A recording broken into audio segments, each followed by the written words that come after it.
Avant toute chose, je tiens à faire un petit disclaimer, en tout cas pour dire que toutes les photos dans ma présentation sont, en fait, ce sont les miennes, donc j'ai le droit de les utiliser. Ce sont des animaux qui viennent soit de refuges ou en tout cas qui ont été abandonnés, adoptés. Ce sont mes animaux disons, dont je suis la gardienne aujourd'hui.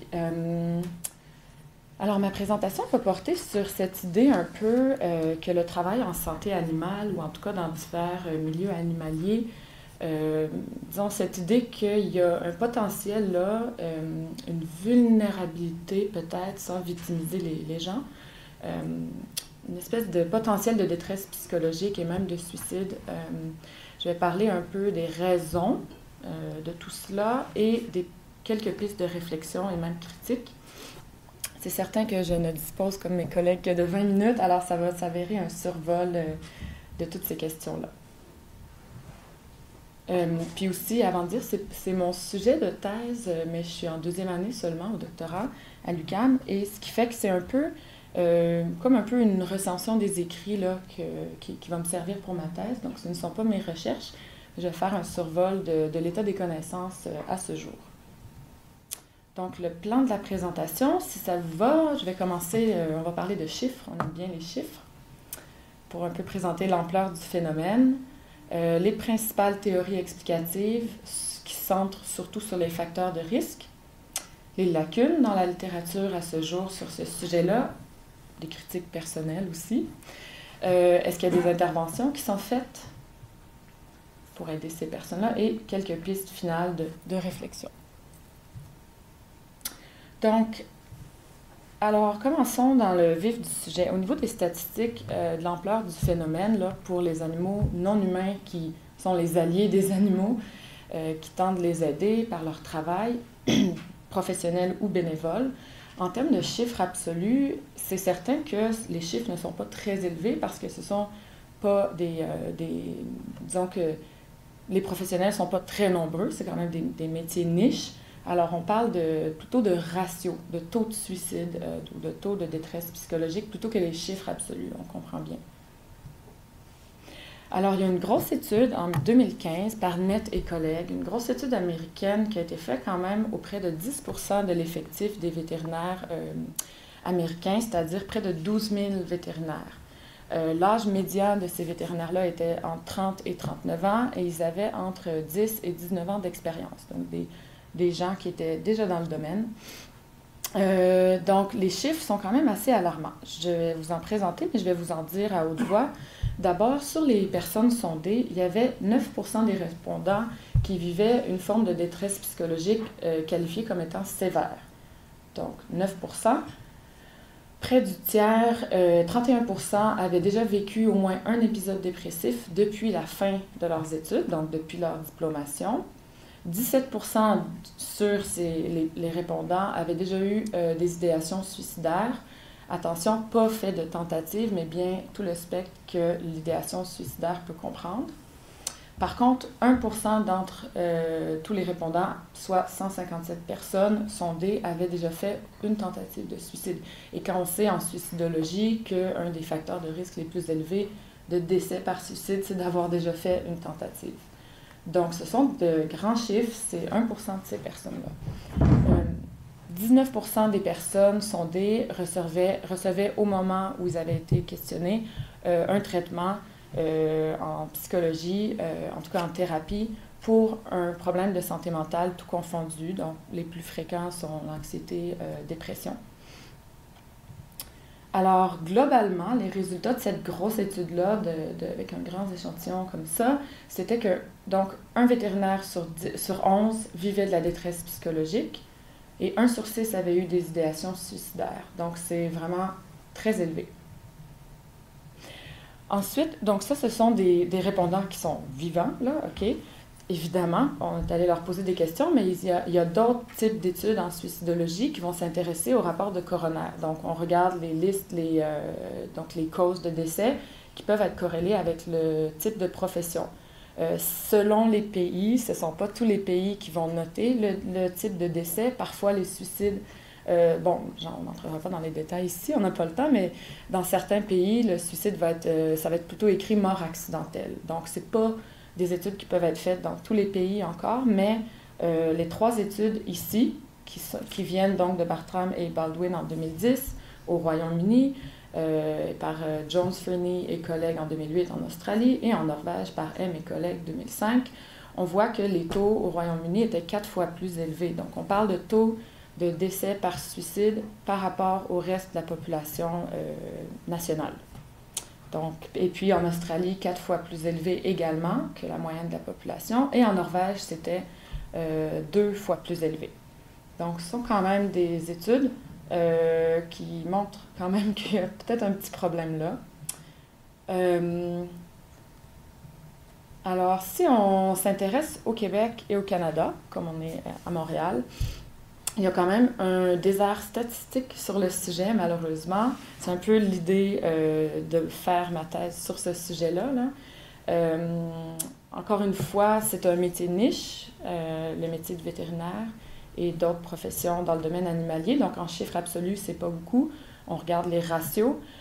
Les données que je présente, ce sont des données qui seraient sous-estimées et préliminaires. Donc, ce ne sont pas des données publiées, mais on m'a donné la permission d'en parler. Ce sont des données qui viennent de d'une des associations de médecins vétérinaires du Québec qui font le recensement à l'interne. Donc, par bouche à oreille, ils recensent comme ils peuvent par tous les moyens. Alors, quels sont ces chiffres-là? Alors, sur une période de 20 ans, il y aurait eu 200 décès de vétérinaires qui n'étaient pas à la retraite, toutes causes confondues. Donc, 200 décès. Sur ces décès-là, il y aurait eu 12 suicides. Et par différents calculs, on n'entrera pas dans le sujet, mais on regarde les ratios par rapport à l'âge et tout ça. Et ils auraient calculé que ça ferait 54 suicides par 100 000 habitants, qui se traduit par un taux qui est presque 3 fois plus élevé que la moyenne de la population québécoise. Donc, ce sont encore une fois des chiffres préliminaires, probablement sous-estimés. C'est sûr que au fil de ma thèse, dans plusieurs années, on pourra en reparler. Peut-être que ça sera confirmatoire de ces chiffres préliminaires-là. Donc, il y a un problème, je pense qu'on peut dire ça. Qu'est-ce qui fait que ces personnes-là vivent de la détresse et un taux de suicide très élevé? Je pense qu'on a tous une petite idée. C'est certain que le suicide ou même n'importe quel problème de santé mentale, c'est toujours multifactoriel. On ne peut pas vraiment identifier un élément explicatif, là, nécessairement. Par contre, on peut voir qu'il y a des tendances centrales autour des facteurs de risque. Bon.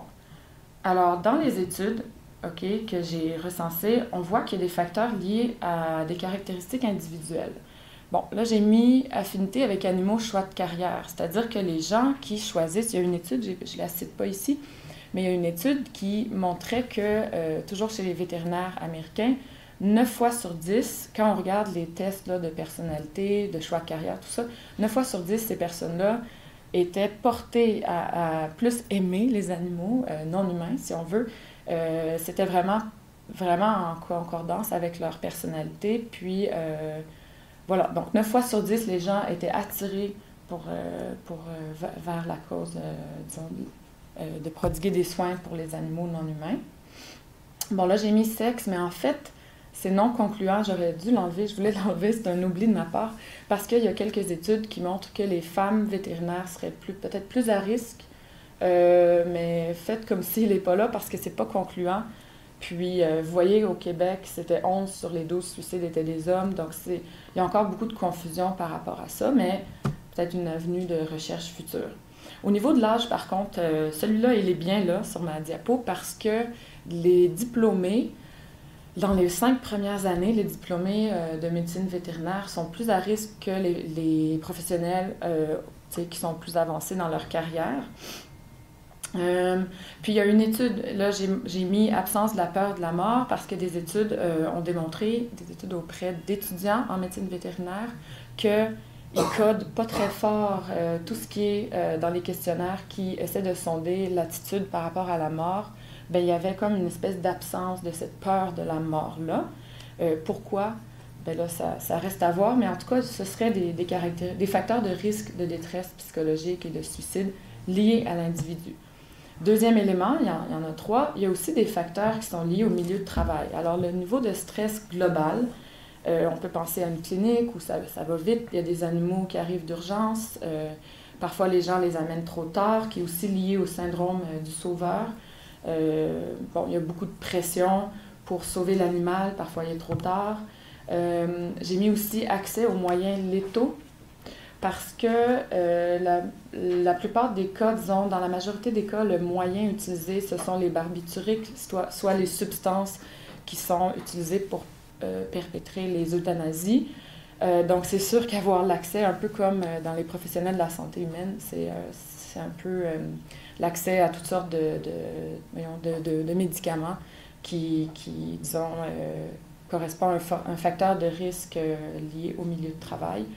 Les relations avec les clients est souvent évoquée dans les études, donc des relations tendues avec les clients, soit parfois par cas de négligence où les gens ont amené leur animal trop tard ou des cas de cruauté animale ou simplement parce que les gens veulent faire des euthanasies de convenance.